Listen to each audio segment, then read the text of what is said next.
വോട്ടെണ്ണൽ പൂർത്തിയായി എന്നുള്ളതാണ്. ചേലക്കരയിൽ 11,362 കുറയുകയാണ്. പൂർത്തിയായി എന്നുള്ള രീതിയിൽ വാർത്ത വരുന്നുണ്ട്. നമുക്ക് ചേലക്കരയിൽ സൂരജ് സജി ഉണ്ടാക്കും. സൂരജ് സജി അനൌദ്യോഗികമായിട്ടുള്ള അറിയിപ്പാണ്. അവിടെ വോട്ടെണ്ണൽ പൂർത്തിയായി പ്രഖ്യാപിച്ചാൽ മതി. എല്ലാം പൂർത്തിയായി കഴിഞ്ഞു. അപ്പൊ സൂരജ് സജി പെട്ടെന്ന് അല്ലെ 2 റൗണ്ട് റിസൾട്ട് വരാം. 2 റൗണ്ട് റിസൾട്ട് വന്നു കഴിഞ്ഞാൽ ഓക്കെ പൂർത്തിയായി. 2 റൗണ്ട് റിസൾട്ട് വരാനുണ്ട്.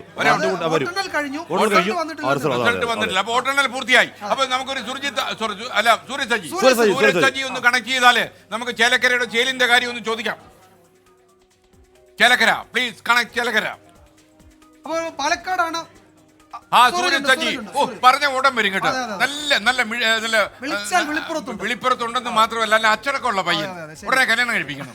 ഓക്കെ സൂരജ് പറയൂ. സൂരജ് കല്യാണം കഴിച്ചോ?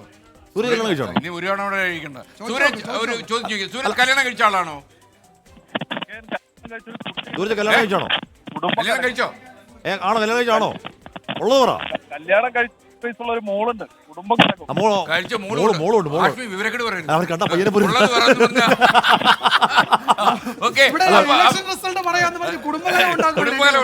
സോറി സൂരജിനെ നമ്മള് മാറ്റി.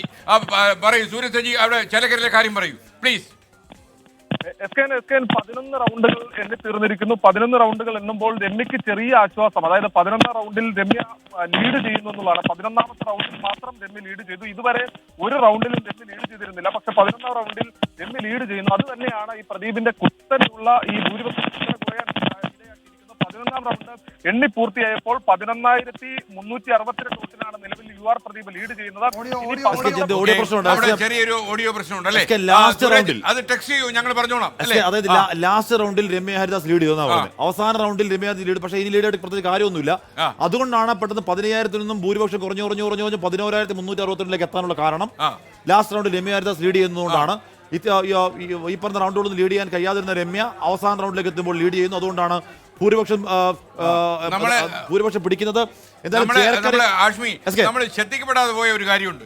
അതായത് നമ്മുടെ സന്ദീപ് വാര്യര് കെ സുരേന്ദ്രനെ കുറിച്ച് പറഞ്ഞ ഒരു സംഭവം, ചാണകവെള്ളം തളിക്കണം. അങ്ങനെ പറഞ്ഞു. ചാണകവെള്ളം തളിച്ച് പുറത്താക്കണം. ഈ ചാണകവെള്ളമൊക്കെ ഒരു തെരഞ്ഞെടുപ്പിൽ വരുന്നത് നിർഭാഗ്യകരമാണ്. ചാണകവെള്ളത്തിനൊന്നും ആവശ്യമില്ല അല്ലേ? ഉണ്ടോ വിജയ? അതിന്റെ ആവശ്യമില്ല. രാഹുൽ 14,345. രാഹുൽ 14,345. 14,345. 1 4 3 4 5. ഒരു നിബന്ധനയില്ലാത്ത ഭൂരിപക്ഷമാണോ? ഒരു നേർക്കുനേർ പോരാട്ടം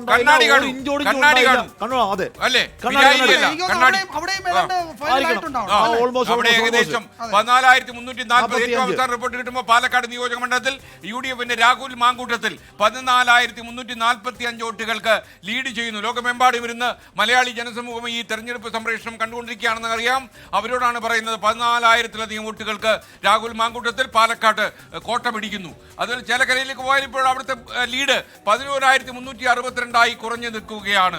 ഏതാണ്ട് അവിടുത്തെ വോട്ടെണ്ണലൊക്കെ പൂർത്തിയായി കഴിഞ്ഞു. 2 റൗണ്ടിന്റെ റിസൾട്ട് വരാനുണ്ട്. പാലക്കാട് 14 റൗണ്ട് 10 റൗണ്ട് പൂർത്തിയാകുന്നു. ബാക്കി 4 റൗണ്ടാണ്. ആ 4 റൗണ്ട് കണ്ണാടിയാണ്. കണ്ണാടി എന്ന് പറയുന്നത് ഈ പറയുന്ന കണ്ണാടിയാണ്. 11ാം റൗണ്ടിലെ കണക്കാണ് വന്നത്. 11ാം റൗണ്ട് എണ്ണിയപ്പോഴാണ് 14,345 എന്ന വളരെ കംഫർട്ടബിൾ ആയ ലീഡില് രാഹുൽ എത്തിയിരിക്കുന്നത്. ഇനി ഒന്നുമില്ല. കണ്ണാടി മാത്തൂരൂടെ ആകുമ്പോ ഡോക്ടർ പി സാറിന് വോട്ടൊന്നും കിട്ടുന്നില്ലെന്ന് തോന്നുന്നു. അല്ലാതെ ഇങ്ങനെ ഭൂരിപക്ഷം കയറുമോ? പി സാറിന് ഒരു എന്താണ് പി സാറിന് ഒരു തരത്തിൽ കോൺഗ്രസ് കോട്ടകളല്ലേ ആഷ്മി? അല്ല സ്കേൻ അവിടെ പി സാറിന്റെ പ്രതീക്ഷ ഈ പറഞ്ഞ കണ്ണാടിയും മാത്തൂരുമുള്ള LDF വോട്ടുകൾ താൻ തന്നെ നേടുമെന്ന് പറഞ്ഞിരുന്നു. അപ്പൊ കാര്യമായ ഭൂരിപക്ഷം കാര്യമായി വോട്ട് പിടിക്കാൻ കഴിയുമെന്ന് LDF പ്രതീക്ഷ ഉണ്ടായിരുന്നു. പക്ഷെ അതൊന്നും സംഭവിച്ചതിന് തോന്നുന്നു. മാത്രമല്ല ഈ കോൺഗ്രസിൽ കുറെ പേര് അനുഭാവികൾ അദ്ദേഹത്തിന് വോട്ട് ചെയ്യുന്ന ഒരു ധാരണ ഉണ്ടായിരുന്നു. ധാരണയൊക്കെ കടമുഴകി. അല്ലെങ്കിൽ ഒരു കാര്യമില്ല. കാരണം അങ്ങനെ ചെയ്തിരുന്നെങ്കിൽ ഇത്രയും വലിയ ഭൂരിപക്ഷം കിട്ടില്ലല്ലോ. ലീഡ് 14,345 രാഹുൽ മാങ്കൂട്ടത്തിൽ എത്തിക്കുന്നു. Doctor P Sarin 3ാം സ്ഥാനത്തേക്കായിരിക്കുന്നു. 2ാം സ്ഥാനത്ത് NDA സ്ഥാനാർത്ഥി സി കൃഷ്ണകുമാർ. കഴിഞ്ഞ തെരഞ്ഞെടുപ്പിലെ കാര്യം അതേപോലെ ലീഡ് കൂടി ലീഡ് കൂടി കോൺഗ്രസ് വളരെ കംഫർട്ടബിൾ ആയി. കഴിഞ്ഞ തവണ 3800 അവസാന നിമിഷം എനിക്ക് ലാസ്റ്റ് തോന്നുന്നു ലാപ്പിലാണ് മെട്രോമാന്റെ ജയിച്ചത്. ഒരു സംഭവം ഇല്ലേ അവിടെ? ഇല്ല അത് ഉണ്ടെങ്കിൽ പോലും ബിജെപിയുടെ പൊളിറ്റിക്കൽ വോട്ടും വന്നിട്ടില്ല. ബിജെപിയുടെ സംഘടനാപരമായി ബിജെപിക്ക് ആർജിക്കാൻ കഴിയുന്ന വോട്ട് നഗരസഭയിൽ നിന്ന് വന്നിട്ടില്ല. ഓക്കെ, അതും പ്രശ്നമാണ്. നമുക്ക് വയനാട് ഒന്ന് അപ്ഡേറ്റ് ചെയ്യാം. വയനാട് മണ്ഡലത്തിൽ UDF സ്ഥാനാർത്ഥി പ്രിയങ്ക ഗാന്ധി 3,31,678 വോട്ടുകൾക്ക് ഇപ്പോൾ ലീഡ് ചെയ്യുകയാണ്. അവിടെ യഥാർത്ഥ ആഹ്ലാദ പ്രകടനമൊക്കെ തുടങ്ങി. ടി സിദ്ദിഖ് MLA നേതൃത്വത്തിലുള്ള ഒരു സംഘം പുറത്തേക്ക് വന്ന് ആഹ്ലാദം വയനാടിന്റെ ഉള്ളിലേക്ക് കടന്ന് ആഹ്ലാദ പ്രകടനത്തിലായിരിക്കുന്നു എന്നുള്ള വാർത്തകളും വരുന്നുണ്ട്. ഇപ്പോൾ ചേലക്കരയിലേക്ക് പോയാൽ അപ്ഡേറ്റ് 11,362 വോട്ടുകൾക്ക് ചേലക്കരയുടെ ചേലി മുഴുവൻ UR പ്രദീപ് സ്വന്തമാക്കുന്നു. പാലക്കാടേക്ക് പോയാൽ രാഹുൽ മാങ്കൂട്ടത്തിൽ പാലക്കാടൻ കോട്ട പിടിച്ചിരിക്കുന്നു. 14,345 വോട്ടുകൾ. ഇനി എണ്ണാനുള്ള സ്ഥലങ്ങൾ മുഴുവനും കോൺഗ്രസ് കുത്തകയാക്കി വെച്ചിരിക്കുന്ന സ്ഥലങ്ങളാണ്. കോൺഗ്രസിന്റെ കൊടുങ്കോട്ടകളാണ് കരിങ്കോട്ടകൾ എന്ന് പറഞ്ഞാൽ കോൺഗ്രസ് കൊടുങ്കോട്ടകൾ എന്ന് പറയുമ്പോൾ ഈ പറഞ്ഞ മാത്തൂരൊക്കെ ഇടതുപക്ഷത്തിന് സ്വാധീനമുള്ള സ്ഥലമാണ്. സരിൻ അവിടെ ഇടതുപക്ഷ വോട്ടുകൾ പിടിക്കുന്നുണ്ടോ അതോ ഇടതുപക്ഷ വോട്ടുകൾ പോയ ഏതൊക്കെ ഒഴുകി പോകുന്നുണ്ടോ എന്നൊക്കെ കാത്തിരുന്ന് കാണാം. എന്തായാലും ഈ പറഞ്ഞു കേട്ടതൊന്നും ആയിരുന്നില്ല. ഒരു ഇഞ്ചോടിഞ്ച് പോരാട്ടം ആയിരുന്നില്ല, ഒരു ത്രികോണ പോരാട്ടം ആയിരുന്നില്ല, ഒന്നും ആയിരുന്നില്ല. 3.5 ലക്ഷം കടന്നു വയനാട്ടിൽ. 3.5 ലക്ഷം കടന്നു. 3.5 ലക്ഷം ഓ, അപ്പോൾ ഇവര് പറയുന്ന 3, 5, 9, 4, 3, 8. That is for Priyanka Gandhi. 3, 5, 9, 4, 3, 8. ഇത് സ്നേഹപുരസ്സരം നമ്മൾ പ്രിയങ്ക ഗാന്ധിക്ക് സമർപ്പിക്കുന്നു. അതെ ഈ പാർലമെന്റിന്റെ ശീതകാല സമ്മേളനം നാളെ തുടങ്ങുകയാണ്. നാളെ തന്നെ വേണമെങ്കിൽ പ്രിയങ്ക ഗാന്ധിക്ക് സത്യപ്രതിജ്ഞ ചെയ്യാം.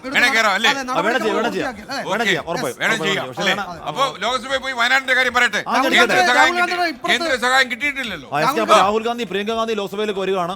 അന്ന് രാഹുൽ ഗാന്ധി പറഞ്ഞു 2 പേരായിരിക്കും ലോക്സഭയിൽ വയനാട് ഒന്ന് അൺഒഫീഷ്യൽ, ഒന്ന് ഒഫീഷ്യൽ. ഈ കണക്കാണ് കേട്ടോ, വല്ലാത്ത കണക്ക്. 14,314. ആലോചിച്ച് നോക്കൂ. ഇനി എങ്ങാനും രാഹുൽ മാങ്കൂട്ടത്തിൽ ജയിച്ചാൽ തന്നെ അത് 4,000 വോട്ടിന് ജയിക്കുന്നു പറയുന്നിടത്ത് 14,000 വോട്ടിന്റെ ഭൂരിപക്ഷത്തിൽ രാഹുൽ മാങ്കൂട്ടത്തിൽ എത്തുകയാണ്. ഉറപ്പായും കോൺഗ്രസ് മാക്സിമം പറഞ്ഞ 12,000 വരെയാ പറഞ്ഞത്. കോൺഗ്രസ് പറയുന്ന മാക്സിമം 12,000. ദ വെസ്റ്റ് കേസ് സിനോറിയോയിൽ 8,000 തൊട്ട് 6,000 എന്നാണ് പറയുന്നത്. അവർ ജയിക്കുന്നു പറഞ്ഞായിരുന്നു.